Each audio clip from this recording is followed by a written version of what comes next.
Assalamualaikum warahmatullahi wabarakatuh.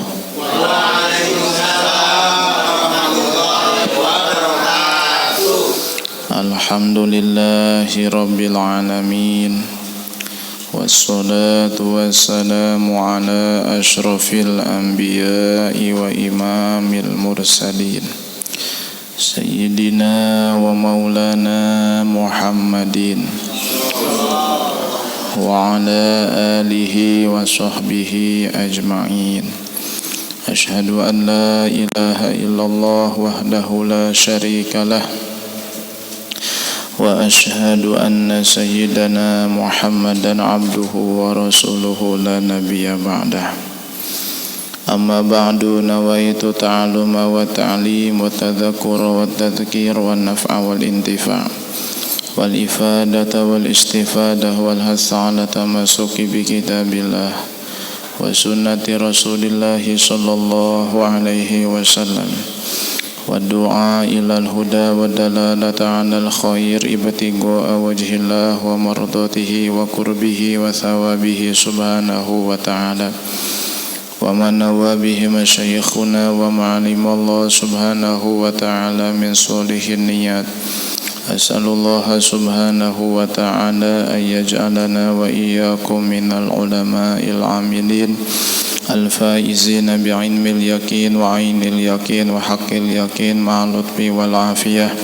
Allahumma inna nas'aluka ilman nafi'an wa rizqan wasi'an halalan katsiran thayyiban mubarakan wa amalan mutaqabbala wa waladan salihan wa umran tawilan wa badanan sahihan wa jaran salihan wa qalban saliman wa shifaan min kulli da'in wa saqamin bi rahmatika ya arhamar rahimin. Allahumma inna nas'aluka al-ilma laduni wal mashruba safil hani wa hab ya ghani. Allahumma inna na'udzubika min ilmin la yanfa' wa min qalbin la yakhsha wa min nafsin la tashba' wa min 'ainin la tadma' wa min da'watin la yustajabu laha. Subhanaka la ilma lana illa ma 'allamtana innaka antal alimul hakim wa tub 'alaina innaka antat tawwabur rahim. Allahumma rzuqna fahman nabiyyin wa hifdzal mursalin wa sur'ata ilhamil muqarrabin. Allahumma la sahla illa ma ja'altahu sahla wa anta taj'alul hazna idza syi'ta sahla. Wa sallallahu ala sayyidina Muhammadin wa ala alihi wa sahbihi wa sallam walhamdulillahi rabbil alamin. Hadirin kaum muslimin wal muslimat rahimakumullah. Alhamdulillah, pada malam Rabu ini kita bisa hadir seperti biasa dalam kajian rutin tauhid dan fikih ibadah. Mudah-mudahan perjumpaan kita pada malam hari ini menjadi sebab pertemuan kita nanti di surga Allah Subhanahu wa taala. Yang saya hormati segenap para tokoh masyarakat, terutama Bapak Ketua RT 8, yang saya hormati Bapak Ustadz Dimas Kun, ibu-ibu, bapak-bapak, hadirin wal hadirat rahimakumullah. Kita mulai dan kita lanjutkan kajian yang pertama, yaitu kitab Jawharatut Tauhid. Di sini kita masih membahas tentang bagian ketiga daripada ilmu tauhid, yaitu sam'iyat. Hal-hal yang wajib kita yakini dan imani berdasarkan dalil-dalil dari Al-Quran dan hadis Nabi SAW, meskipun kita tidak melihat wujud daripada apa yang kita imani dan yakini. Namun sebelumnya, seperti biasa, marilah kita membaca suratul Fatihah. Kita hadiahkan suratul Fatihah ini kepada pengarang kitab yang kita pelajari, yaitu kepada Syekh Ibrahim Al-Laqani dan kepada Habib Hasan bin Ahmad bin Muhammad Al-Kaf, serta Habib Zain bin Ibrahim bin Zain bin Sumaid, dan kepada para guru-guru kita, baik yang masih ada ataupun yang sudah wafat, pada kedua orang tua kita, sanak saudara kerabat kita yang sudah tiada, serta kita hadiahkan Fatihah ini untuk saudara-saudara kita yang sedang berjuang, berjihad, berperang melawan Yahudi, musuh Allah di Palestina. Semoga diberikan kemenangan, diberikan kesabaran, dan mudah-mudahan Allah menghancurkan sehancur-hancurnya Yahudi yang memusuhi, memerangi saudara kita. Ala hadhihi niyah wa la kulli niyatin salihah. Barakati umil Quran al-Fatihah. A'udzu billahi minasy syaithanir rajim. Bismillahirrahmanirrahim. Alhamdulillahi rabbil alamin arrahmanir rahim maliki yaumiddin. Iyyaka na'budu wa iyyaka nasta'in. Ihdinas siratal mustaqim, siratal ladzina an'amta 'alaihim ghairil maghdubi 'alaihim waladdallin. Amin. Bismillahirrahmanirrahim. Qala al-musannifu rahimahullahu ta'ala wa nafa'ana bihi wa bi'ulumihi fid dharain. La lihtiyajin wa bihal imanu yajib alaika ayyuhal insanu. La lihtiyajin, bait yang ke-108 menjelaskan tentang masalah bahwa Allah Subhanahu wa ta'ala tidaklah menciptakan segala sesuatu itu karena kebutuhan Allah kepadanya. La lihtiyajin, jadi Allah Subhanahu wa ta'ala lam yakhluq al-umura lihajatin, tidaklah menciptakan sesuatu apapun karena Allah butuh kepadanya, tidak. Dan ini sudah jauh berbeda daripada manusia. Kalau kita membuat rumah karena kita butuh kepada rumah, kita membuat mobil karena butuh, kita membuat kendaraan, motor, sepeda karena kebutuhan kita. Apapun yang kita buat, yang kita ciptakan, yang kita produksi, ya karena kita butuh kepadanya. Masak nasi, bikin makanan enak karena butuh buat dimakan. Allah Subhanahu wa ta'ala Maha Pencipta yang telah menciptakan segala-galanya. Tapi Allah Subhanahu wa ta'ala tidak membutuhkan kepada satupun daripada ciptaannya. Kenapa? Wa kaifa wa huwal ghaniyyu 'anil 'alamin ghinan mutlaqa. Karena Allah Subhanahu wa ta'ala itu maha kaya secara mutlak. Sedangkan yang maha kaya secara mutlak tidak mungkin butuh kepada selainnya. Kita adalah makhluk yang lemah, yang fakir. Maka kita butuh kepada orang selain kita, butuh kepada apa yang kita buat, yang kita ciptakan. Sedangkan Allah Subhanahu wa ta'ala itu ghaniyun 'anil 'alamin, maha kaya sehingga tidak butuh kepada seluruh alam. Falam yakhluqil 'arsya lil irtiqa, maka Allah tidaklah menciptakan arsy untuk tempat berlindung, untuk tempat bersemayam. Walal kursiyya lil julusi, Allah tidak menciptakan kursi untuk duduk. Walal qalama listihdari ma ghaba an ilmi, dan Allah tidak menciptakan pena, tidak menciptakan qalam untuk menghadirkan apa yang ia tidak ketahui, untuk mencatat apa yang tidak ia tahu. Idla yagibu an ilmihi subhanahu wa ta'ala syai'un, karena tidak ada sesuatu apapun yang samar dari ilmunya Allah Subhanahu wa ta'ala. Wa qad kana subhanahu wa lam yakun arsun wala kursiyyun, Karena Allah Subhanahu wa taala itu sudah ada sebelum arsy dan kursi itu ada. Kalau Allah menciptakan arsy untuk bersemayam di atasnya, berarti sebelum adanya arsy Allah bersemayam di mana? Kalau Allah menciptakan kursi untuk duduk, sebelum adanya kursi duduk di mana? Allah itu sudah ada sebelum adanya kursi dan sebelum adanya arsy. Ketika Allah menciptakan arsy, menciptakan kursi dan alam semesta, Allah tidak butuh kepada ciptaannya itu. Bahkan ketika Allah menciptakan malaikat raqib dan atid, tatkala Allah menciptakan lauhul mahfud, itu bukan karena Allah takut lupa atas perbuatan hambanya. Ya, malaikat raqib atid itu kan diciptakan untuk mencatat amal manusia baik dan buruk.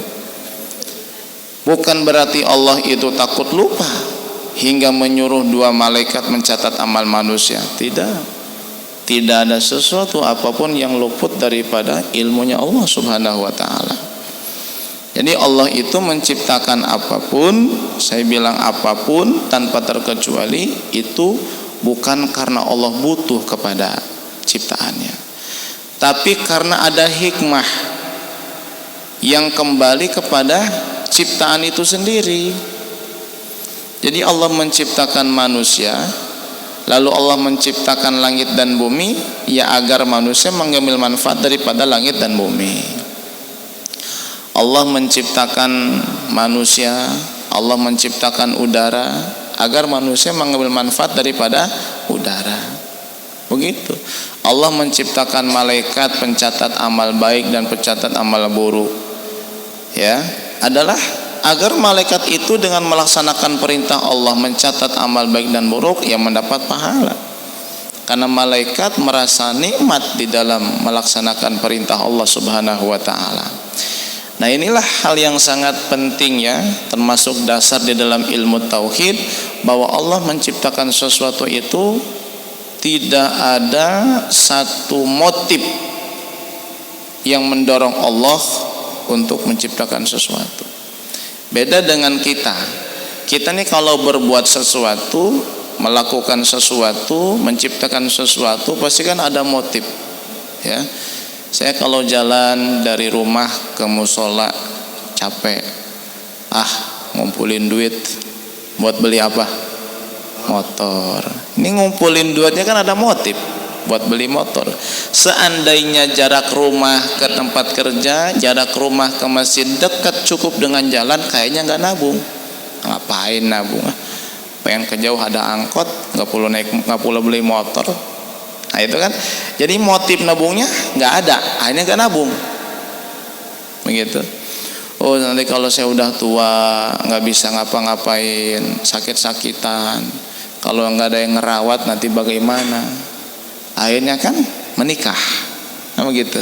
Setelah menikah, pasangan saya juga nanti akan tua, nanti siapa yang merawatkan di masa tua? Oh, anak. Akhirnya punya anak, bikin anak, gitu. Betul kata Peter, bikin anak, ya. Bikin anak. Jadi ada motif semuanya itu. Apa yang kita lakukan ada motifnya. Tapi Allah menciptakan sesuatu tidak ada motifnya, tidak ada sesuatu yang mendorong Allah untuk melakukan sesuatu. Tapi jangan salah, apapun yang diciptakan Allah ada hikmah. Bedakan antara hikmah dalam penciptaan, antara motif dan motivasi yang mendorong Allah menciptakan sesuatu, itu beda. Apa motivasinya Allah menciptakan langit dan bumi? Nggak ada. Allah itu nggak ada motivasi yang mendorong Allah menciptakan langit dan bumi. Nggak ada. Apa sih motivasi Allah menciptakan manusia? Nggak ada. Jadi motivasi di sini adalah suatu hal yang mendorong Allah menciptakan manusia, menciptakan sesuatu. Itu nggak ada. Allah menciptakan sesuatu itu tanpa ada gharad. Itu bahasanya tuh. Apa itu gharad? Ada tujuan yang manfaatnya kembali kepada Allah. Nggak ada. Ya, makanya sering ketika saya belajar sana di Yaman pada Habib Ali Masyhur ya, beliau sering mengulang-ulang kalimat Allahu khalaqona la liyarbaha alaina bal linarbaha alaihi. Allah menciptakan kita semua bukan untuk mengambil keuntungan dari kita, tapi justru agar kita mengambil keuntungan dari Allah Subhanahu wa taala. Itu. Allah menciptakan kita manusia bukan untuk mengambil keuntungan. Allah enggak dapat untung menciptakan manusia. Allah enggak dapat untung menciptakan langit dan bumi. Allah tidak mengambil keuntungan dari ciptaannya. Justru Allah menciptakan manusia agar manusia mengambil keuntungan dari Allah Subhanahu wa taala dengan cara beribadah, taat kepada Allah Subhanahu wa taala. Ya, jadi penting. Jadi kita harus bisa membedakan mana yang namanya gharad, mana yang namanya hikmah.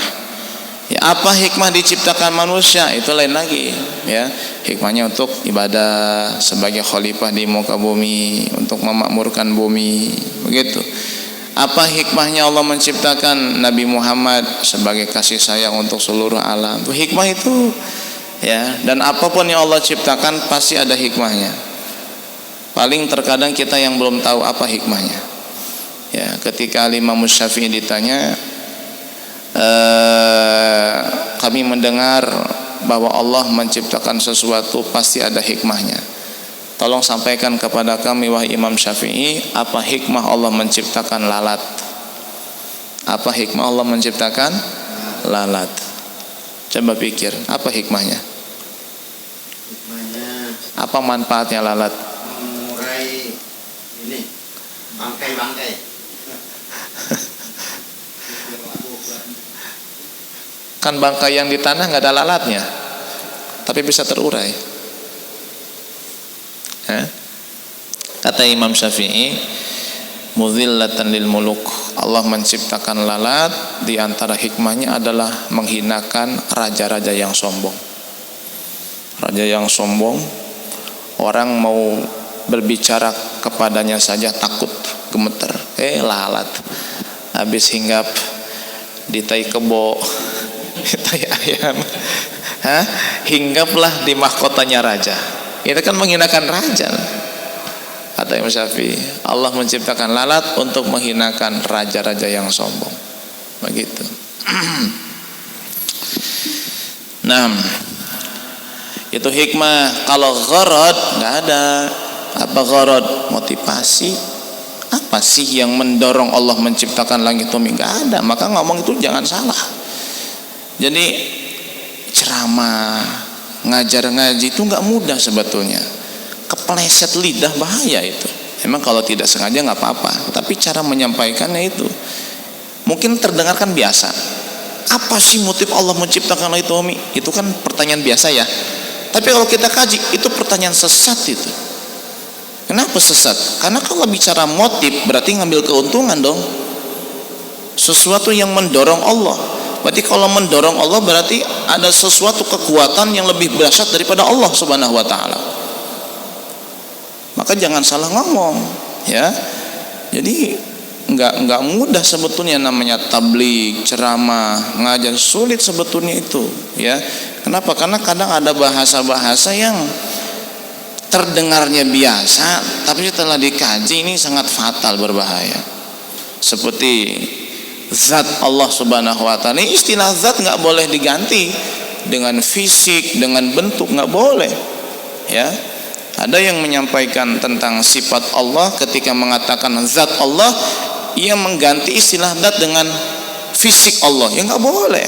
Fisik itu badan, jisim, jirim, berbentuk. Allah itu bukan jirim, bukan fisik, bukan bentuk. Maka dikatakan zat Allah. Udah nggak usah diganti fisik, bentuk, nggak boleh. Kalau bicaranya bentuk berarti nanti bulat, panjang, kecil, besar. Nah itu termasuk ini ya. Allah Subhanahu wa taala menciptakan manusia, hikmahnya untuk ibadah kepada Allah. Ya. Apa sih tujuan Allah menciptakan manusia? Nah ini bahasa tujuan juga jangan salah mengartikan. Allah menciptakan sesuatu itu nggak ada tujuan lah. Arti tujuan di situ tujuan yang kembali manfaatnya kepada Allah. Karena kalau istilah tujuan kita pakai sehari-hari itu kan manfaatnya kembali kepada kita. Apa sih tujuannya presiden membangun tol sekian kilometer panjang banyak? Apa tujuannya? Mempermudah mobilisasi, mempermudah mengirim barang segala macam. Itu kan manfaatnya buat siapa? Buat negara, buat rakyat, termasuk buat beliau, presiden sendiri. Itu tujuan namanya. Apa sih tujuan kita punya anak? Hah? Apa tujuan kita punya anak? Pertama ya menurunkan turunan, kedua ya Biar ada yang mendoakan kalau sudah meninggal. Bukan cuma menurunkan keturunan, ya. Tujuan utama kita punya anak biar ada yang, itu kan manfaatnya kembali kepada kita. Jadi kalau kita bilangnya tujuan berarti manfaat. Manfaat itu kembali kepada si pelaksana, si pelaku. Tujuan Allah menciptakan manusia, ini istilah tujuan di sini ya ada benar ada salahnya. Kalau istilah tujuan itu diartikan adalah manfaat yang dirasakan oleh Allah, itu nggak ada. Karena Allah menciptakan manusia bukan untuk mengambil manfaat dari manusia. Tapi kalau dikatakan tujuan maksudnya adalah hikmahnya. Apa sih hikmah ciptaan manusia? Sebagai apa manusia diciptakan oleh Allah? Sebagai hamba agar beribadah kepada Allah Subhanahu wa taala. Itu baru benar. Jadi istilah tujuan itu jangan sampai disalahartikan, ya. Maka di sini katakan lalih tiyajin, Allah menciptakan segala sesuatu bukan karena Allah butuh kepadanya, bukan karena Allah ingin mengambil keuntungan dari ciptaannya, tidak sama sekali, ya. Wa bihal imanu yajib alaika ayuhal insan. Apa yang sudah disebutkan ini, ya, dari mulai tanda-tanda kiamat kubro, ya, yang ada 10 itu, ya, kemudian hisab, mizan, ya, kemudian penerimaan buku amal, catatan amal, yang sudah disebutkan kemarin-kemarin itu wajib bagi setiap orang yang sudah balik dan berakal untuk mengimaninya. Jadi nggak boleh kita ragu tuh tentang adanya hari kiamat, tanda-tanda kiamat kubro, kemunculan Nabi Isa, keluarnya Imam Mahdi alaihi salam, kemudian nanti adanya kehancuran alam semesta, kehancuran manusia, kerusakan alam semesta, kerusakan manusia, kemudian adanya nanti kebangkitan, ya, adanya padang mahsyar, adanya mizan, hisab dan lain sebagainya, sirat yang terakhir kemarin itu. Ini wajib kita mengimaninya, tidak boleh ragu sedikit pun, ya. Fal imanu biha wajibun syar'iyyun. Nah, wajib di sini wajib secara syar'i, artinya siapa yang tidak mengimani maka dia dosa, begitu. Siapa yang mengimani maka dia mendapat pahala. Apalagi sesuatu itu sudah dikenal termasuk bagian daripada agama, ya, secara zahir. Maka jika tidak mengimani ya bisa murtad, naudzubillah min dzalik, ya. Seperti adanya siksa kubur, ya, begitu. Itu kan belakangan ini kan ada, saya baca tuh, bukan baca ya, lihat ya, potongan-potongan video seorang ustadz yang ceramahnya tuh ngaco, begitu, ya. Yang namanya siksa kubur katanya nggak ada, ya. Kenapa? Karena kalau siksa kubur itu ada, ya berarti Fir'aun lolos dari siksa kubur, karena Fir'aun belum dikubur sampai sekarang. Benar nggak? Fir'aun udah dikubur belum? Fir'aun belum. Berarti Fir'aun disiksa nggak? Hah? Fir'aun kan belum dikubur sampai sekarang. Berarti Fir'aun disiksa nggak sekarang nih? Siksa. Kan nggak dikubur. Hah? Kan kalau dikubur nih, ditinggalkan 7 langkah kan datang malaikat mungkar nakir. Ini belum dikubur Fir'aun ini. Udah ditanya belum mungkar nakir? Udah ditanya belum? Enggak ditanya lagi, langsung disiksa. Loh, itu kan jasadnya masih ada, masih utuh malah mah. Nah, kan sudah kita bahas. istilah siksa kubur itu, kenapa kok ada istilah kubur? Karena memang mayoritas umumnya manusia kalau mati dikubur. Bukan cuma Islam, Kristen kubur, Yahudi dikubur, ya. Termasuk apa yang di Baduy itu ya, Sunda Wiwitan dikubur juga sama mereka, cuman ya nggak dikasih tanda begitu. Mayoritas dikubur ya, segelintir yang dibakar. Bahkan termasuk agama yang ya tertentu yang membakar jenazah itu ada sebagian yang dikubur juga, nggak semuanya dibakar ya. Agama A nih kan ada jenazah kan dibakar ya, itu nggak semuanya dibakar, ada yang dikubur juga Pak ya. Agama Konghucu dikubur kan begitu ya, itu juga ada yang dikubur, nggak semuanya dibakar, ada yang dikubur juga. Jadi memang mayoritas mayat manusia itu dikubur. Maka dinisbahkan siksa kubur, nikmat kubur, bukan berarti yang nggak dikubur nggak disiksa, ya. Karena istilah kubur di situ istilah kebiasaannya kalau orang mati dikubur, maka ada istilah siksa kubur. Yang dimaksud kubur di situ adalah barzakh.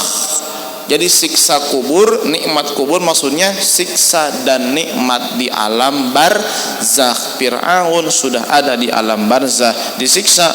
Nas Quran, gudu wa asila, pagi sore datang api ke dalam alam barzakhnya Fir'aun. Tapi ini viral di media sosial, ada ustadz yang makan begitu ya, begitu ya. Hati-hati ya, jangan sampai kita terkecoh dengan hal yang demikian ya. Pertebal keimanan kita salah satu dengan cara mengkaji ilmu tauhid. Baik, itu bait yang 108. Kesimpulannya dua ya. Pertama, tidaklah Allah menciptakan segala sesuatu karena Allah butuh kepada ciptaannya. Yang kedua, apa yang sudah disebutkan dari bait-bait sebelumnya itu wajib kita imani. Bait yang ke-109 ya, kita ambil sedikit karena ini meskipun satu bait tapi bahasannya panjang tentang masalah adanya neraka. Wan naru hakun ujidat kal jannah fala tamil li jahidin di jinnah. Wan naru hakun ujidat, neraka itu hak, ujidat telah diciptakan oleh Allah. Neraka itu benar adanya, ujidat telah ada, telah diciptakan oleh Allah Subhanahu wa taala. Apa itu neraka? Darul Adzab, tempat siksaan. Keberadaan neraka sabitatun bil kitabi was sunnah. Ya, telah disampaikan secara jelas di dalam Quran dan hadis-hadis Nabi Sallallahu Alaihi Wasallam serta telah disepakati oleh seluruh ulama umat Islam. Allah menciptakan neraka itu udah sejak dulu para hadirin hadirat sekalian. Sebagaimana surga telah diciptakan oleh Allah sejak dulu. Jadi adanya surga neraka itu bukan nanti, sekarang sudah ada. Sekarang sudah ada. Allah menciptakan surga dan neraka itu jauh sebelum menciptakan langit dan bumi, ya. Atau mungkin berbarengan, karena nanti letak surga neraka itu ya, ada yang mengatakan surga itu di atas langit ketujuh, neraka di bawah lapis bumi ketujuh, ada yang mengatakan tidak begitu. Nah kesimpulannya, jadi neraka dan surga itu ya sekarang sudah ada. Keberadaan surga dan neraka itu hak, benar adanya, wajib kita yakini. Telah diciptakan oleh Allah Subhanahu wa taala sejak dulu. Nah, kenapa hal ini dibahas? Perhatikan di sini ada kalimat palatamil li jahidin di jinnah. Jangan terpengaruh orang-orang yang mengingkari keberadaan neraka. Orang tersebut itu di jinnah, gila. Orang yang mengingkari adanya neraka, mengingkari adanya surga itu di jinnah, gila, atau minimal kena penyakit gila lah, meskipun belum gila beneran. Siapa di antara mereka yang mengingkari adanya surga dan neraka? Di antaranya adalah Abu Hashim dan Abdul Jabbar dari kalangan Mu'tazilah. Mereka tidak mengingkari secara total, tapi mereka mengingkari keberadaan surga dan neraka itu bukan sekarang, nanti. Sekarang belum ada. Itu kata mereka. Ya. Ini masih rada-rada mending ya. Artinya tetap meyakini adanya surga dan neraka, tapi nanti di hari kiamat, sekarang belum ada. Beda halnya dengan orang yang memang ingkar ya terhadap adanya surga dan neraka, bahkan dikatakan bahwa surga itu hanya ilusi, neraka itu hanya fiktif, ya. Dan ini diucapkan oleh seseorang yang kadang punya pengaruh di masyarakatnya. Bahaya sekali mengatakannya demikian itu. Betapa sangat sombongnya manusia mengatakan neraka itu hanya cerita, hanya dongeng, ya. Surga itu hanya imajinasi, hanya ilusi. Ya Allah, ya Rasulullah. Lah terus dua orang dari kalangan Mu'tazilah ini yang mengingkari adanya surga dan neraka sekarang, bahkan mengingkari adanya surga dan neraka sejak dulu, meskipun di dalam Quran sudah dijelaskan Nabi Adam dimasukkan ke dalam surga kan? Itu apa tanggapan mereka nih, kaum Mu'tazilah nih, dua orang dari kalangan Mu'tazilah, yaitu siapa? Abu Hashim dan Abdul Jabbar. Mereka ternyata mentawilkan surga yang Allah sebut di dalam Quran tentang keberadaannya dulu ketika Allah memasukkan Adam ke dalam surga, dengan takwil atau dengan sebuah makna bahwa surga yang dimaksud itu adalah kebun yang berada di daratan tinggi. Adam dikeluarkan dari surga artinya diturunkan ke lembah. Nah itu, ini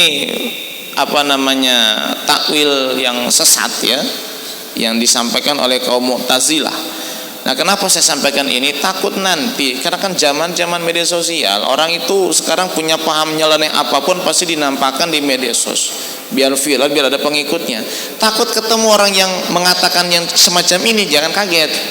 Sudah ada dulu orang yang menganggap bahwa surga itu ya bukan surga tempat kenikmatan yang Allah sebut dalam Quran, yang dulu Nabi Adam dimasukkan ke dalam surga, tapi yang dimaksud surga itu adalah apa?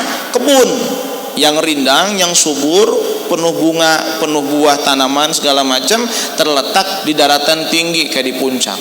Nabi Adam dikeluarkan dari surga artinya diturunkan dari gunung, tinggal di lembah, begitu. Ini jangan kaget nanti kalau ada yang pakai begitu. Nah, orang yang pakai begitu berarti terpengaruh oleh paham Mu'tazilah. Ini paham sesat ahli bid'ah, ya, ahli bid'ah. Nah, kita yang Ahlus Sunnah wal Jamaah harus yakin seyakin-yakinnya bahwa neraka itu sudah diciptakan oleh Allah, sebagaimana surga pun demikian. Keberadaan dua-duanya itu adalah hak benar adanya, dari dulu sudah diciptakan, sekarang ada dan terus ada sampai hari kiamat, dan ada selama-lamanya. Ya, ada selama-lamanya. Yang jadi perbedaan pendapat ulama itu tentang letaknya. Di mana sih letaknya surga dan neraka? Itu yang jadi perbedaan pendapat. Kalau kita bicara tentang hadis ya, ataupun Quran, nas yang jelas, itu tidak ada yang menyebutkan secara konkret, secara jelas di mana sih letak surga dan neraka itu. Ya. Maka kata para ulama, kita tidak perlu banyak beradu argumentasi tentang di mana letak surga dan neraka, cukup kita imani dua-duanya itu ada. Tapi sebatas ilmu pengetahuan boleh kita sampaikan juga. Kebanyakan ulama ya, jumhur ulama mengatakan bahwa surga itu berada fauqas samawati sab'i wa tahtal arsy, di atas langit 7 dan di bawah arasnya Allah. Jadi ini aras ya, di bawahnya itu surga, di bawah surga langit ke-7 terus sampai ke bawah langit ke-1 begitu. Jadi surga itu di atas langit ke-7, di bawah arsy. Nah, kalau neraka itu berada di tahtal aradin as-sab'i, di bawah lapis bumi yang ke-7. Bumi itu lapis pertama itu paling tinggi, beda dengan langit. Langit lapis pertama itu yang paling bawah ya. Jadi tingkatannya begini. Ini kalau langit satunya di sini, 2, 3, 7. Kalau bumi ini satunya di sini, 1, 2 ke bawah. Jadi kalau lapis bumi paling 7, paling bawah berarti. lapis bumi paling atas nomor 1, lapis langit paling atas nomor 7, paling bawah nomor 1. Itu kalau langit. Nah, neraka itu kata jumhur ulama, kebanyakan ulama berada di lapis bumi ke-7. Kalau surga di atas langit ke-7. Itu perbedaan pendapat. Ada yang mengatakan bukan di situ. Ya. Nah, makanya udahlah kita pasrahkan saja tentang keberadaannya kepada Allah Subhanahu wa taala. Yang penting kita yakin, yang penting kita percaya. Dan ternyata kalau dibandingkan dengan agama yang lain pun, ya mereka pun meyakini adanya surga dan neraka. Ya. Kristen meyakini, Yahudi meyakini, ya termasuk Hindu juga, Buddha, Konghucu juga meyakini, ya. Makanya kan dulu ada film Kerasakti ya. Itu kan kalau mati kan itu disidang oleh dewa neraka. Berarti kan ya ada juga keyakinan alam akhirat begitu. Makanya mereka suka membakar uang di kuburan buat dikirimin ke alam akhirat. Ya karena memang prinsip akal manusia ya akan ke sana. Kalau tidak ada alam akhirat, ya betapa tidak adilnya kehidupan ini. Diadakan alam akhirat demi ditegakkan keadilan seadil-adilnya. Ya, selama di dunia keadilan tidak akan pernah tegak, ya 100% selama-lamanya. Paling sekian persen nanti jatuh lagi. Makanya ada alam akhirat, ada alam akhirat. Yang tidak meyakini itu ya seperti dari kalangan kafir Quraisy, ya, orang-orang kafir itu.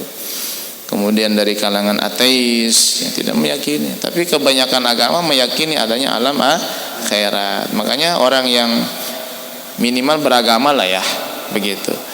Dan dia patuh terhadap agamanya, maka dia akan berbuat amal baik. Ya, kenapa? Karena dia tahu dia akan mati. Adanya alam akhirat. Tapi orang yang tidak beragama ini orang jahat. Kenapa? Karena dia tidak meyakini adanya alam akhirat. Makanya apapun yang dia lakukan ya suka-suka dia. Mau nyakitin orang, nggak nyakitin orang, baik, jahat, nggak ada alam akhirat kok. Ya, nggak ada hari pembalasan, nggak ada sidang keadilan. Makanya bahaya sekali nih yang namanya ateis, yang namanya komunis, ya, yang tidak mempercayai adanya alam akhirat. Baik, nanti akan kita sampaikan tentang beberapa hadis Nabi yang menjelaskan tentang keberadaan neraka dan surga, ya. Itu nanti kita bahas dalam kajian berikutnya, insya Allah. Kita lanjut.